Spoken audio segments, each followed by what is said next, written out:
सरकार को अब 1 साल हो गया और जो निर्णय लिए सरकार ने उससे जनता में काफ़ी आक्रोश भी है। चाहे जो एक बार ज़िले जो बने प्रदेश में उन ज़िलों को जो निरस्त किया है उसमें काफ़ी जनता में आक्रोश है और सरकार से हम जवाब मांगेंगे सदन के अंदर पटन के ऊपर। उसके बाद इन्होंने जिस प्रकार से समीक्षा कर रहे हैं, जो स्कूल हम खोल चुके हैं इंग्लिश मीडियम वाले, सरकार को चाहिए और स्कूल खोलना। आप स्कूल्स की संख्या को कम करना चाहते हैं और अभी पता पड़ा कि हज़ारों स्कूल ऐसे हैं जहाँ कोई इनरोलमेंट ही नहीं है। तो जो एजुकेशन पॉलिसी है उसमें जो विवाद हमेशा होते रहे हैं, इंग्लिश मीडियम स्कूल्स को जब बंद करना चाहते हैं, इसको लेकर सरकार को जवाब देना पड़ेगा। और ये विधानसभा सत्र में इन सब महत्वपूर्ण मुद्दों पर हम सरकार को कटघरे में खड़ा करेंगे, जवाब मांगेंगे। मैं चाहूँगा कि सदन चले और सदन के अंदर अपना जवाब सरकार प्रस्तुत करे, क्योंकि जो पब्लिक की जो प्रॉब्लम्स हैं, इश्यूज़ हैं, उनको हम उठाएंगे, मजबूती से उठाएंगे। और साल भर में सरकार ने ऐसा कुछ काम नहीं किया, सिर्फ घोषणा भाषण दिए हैं, इवेंट ऑर्गेनाइज करे हैं, लेकिन जो मूलभूत सुविधाएं हैं, खासकर लॉ एंड ऑर्डर को लेकर, किसान की फसल खरीद को लेकर, यूरिया और बाकी सप्लाई की है, इन सब इश्यूज़ को हम मजबूती से उठाएंगे।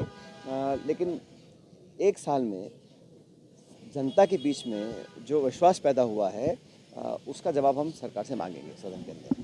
सर, जिस तरीके से एसआई एग्ज़ाम को लेकर काफ़ी विवाद की स्थिति बनी हुई है, एग्ज़ाम कैंसिल हो नहीं हो। ये सरकार पूरी तरह कंफ्यूज्ड है। सरकार के मंत्री बोलते हैं हम कैंसिल कराएंगे, सरकार बोलती कैंसिल नहीं कर सकते हैं। तो सरकार के अंदर जो गतिरोध चल रहा है उसका परिणाम जनता को भुगतना पड़ रहा है। एक स्पष्ट नीति होनी चाहिए, स्पष्ट निर्णय लेना चाहिए। इतने महीने हो गए इसको लटकाते हुए, पता नहीं पड़ रहा है कि सरकार चाहती क्या है।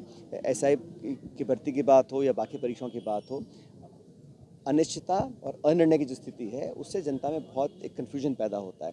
और क्योंकि सरकार में इतने सारे मल्टीपल पावर सेंटर बन चुके हैं, मंत्री कुछ बोलते हैं, सरकार कुछ बोलती है और जनता पिस रही है और इस तरह से मजाक बना हुआ है। तो स्टेट गवर्नमेंट को चाहिए अपनी नीति स्पष्ट करे। और जिन्होंने जो वादे किए थे, 4 लाख रोजगार की बात की थी, अभी रोज़ मैं अखबार में पढ़ता हूँ कि युवाओं को हम नौकरी देंगे, स्कॉलरशिप्स देंगे, लेकिन धरातल पर कोई भी स्कीम उतर नहीं पा रही है और कहीं ना कहीं सरकार का फेलियर है। स्टेट गवर्नमेंट की जिम्मेदारी होती है, जो आप चुनाव लड़े थे जिन मुद्दों को लेकर, उन मैनिफेस्टो में जो आपने पॉइंट्स रेज किए थे उनको पूरा करें। सरकार हर मोर्चे पर फेल रही है और अभी भी मुझे लगता है कि सरकार के अंदर जो डायरेक्शन दिल्ली से आते हैं या सरकार में जो ब्यूरोक्रेसी हावी है, जो जनप्रतिनिधि, जो सत्ताधारी के जो एमएलए विधायक हैं, मंत्री हैं, वही अपने आप को असहाय महसूस करते हैं। तो गवर्नेंस जो है बिल्कुल भगवान भरोसे चल रही है यहाँ पर। सर, दिल्ली में नया ऑफिस मिलने जा रहा है आपको, क्या नए चेहरे और बहुत लंबे समय के बाद हम लोग अपना जो मुख्यालय है कांग्रेस पार्टी का उसको शिफ्ट कर रहे हैं और 15 तारीख को उसका उद्घाटन खड़गे साहब, सोनिया जी, राहुल गांधी जी करेंगे और मुझे लगता है कि एक नई शुरुआत वहाँ से होगी। बहुत दिनों से चर्चा थी और फाइनली वो दिन आ गया जब कांग्रेस पार्टी का नया मुख्यालय पर हम सब लोग वहाँ पर शिफ्ट करेंगे और वहाँ से पार्टी का संचालन होगा। जैसा खड़गे जी ने कहा, 2025 जो है ये संगठन को ताकत देने का साल है। बहुत ज़्यादा चुनाव इस साल नहीं है, तो पूरे साल भर में संगठन को, कार्यकर्ताओं को मेहनत कर कर जो हमारा स्ट्रक्चर है उसको और पुख्ता बनाने का साल है और हम पूरी ताकत के साथ इस काम में जुट जाएंगे। सर, आपके समय पंचायत समितियों में बदलाव हो चुके थे, अब नई सरकार जिलों के बाद में उनमें भी कहीं कहीं लग रही है कि मंशा देखो आप सरकार की, जो प्रधान, प्रमुख, जिला परिषद, पंचायत समिति में चुनाव होने चाहिए वो समय पर नहीं हो पा रहे हैं। शहरों में चुनाव होने चाहिए उसको डिले कर रहे हैं, कभी परिसीमन के नाम पर, कभी जनसंख्या के नाम पर, कभी सेंसस के नाम पर लगातार डिले कर रहे हैं। केंद्र सरकार ने शुरू किया वन नेशन वन इलेक्शन, वो कब कारगर होगा हमें मालूम नहीं है, लेकिन बहुमत नहीं है सरकार के पास, केंद्र सरकार के पास, सदन के अंदर, पार्लियामेंट में, कि उसको पारित कर पाएँ। तो हमेशा ही ये डिले करना टैक्टिक्स हैं कि भाई जनता का ध्यान डाइवर्ट रहे। आज मुद्दे हैं महंगाई के, अनएम्प्लॉयमेंट के, लॉ एंड ऑर्डर के, उस पर सरकार का ध्यान नहीं है। बस नए नए जो है जुल्म देने का उनका काम है।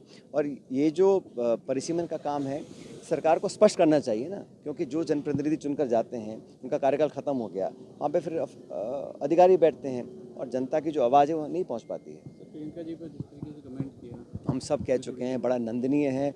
और मुझे आश्चर्य इस बात का है कि जो स्टेटमेंट प्रियंका जी के बारे में बोला गया उसका खंडन या उससे दूरी बनाने का काम भाजपा के शीर्ष नेतृत्व को करना चाहिए। इससे बुरी बात क्या हो सकती है? क्या स्तर पहुंच गया राजनीति का? चुनाव से पहले आप नेताओं को इस प्रकार की भाषा का प्रयोग करना, और भाजपा का जो लीडरशिप है वो ना तो उसकी माफ़ी मांग रहा है, ना उस बयान से अपने आप को दूर कर रहा है। मतलब पूरी भाजपा उस प्रकार की मानसिकता को लेकर आगे बढ़ रही है। महिलाओं का जो उन्होंने निरादर और सम्मान को ठेस पहुंचा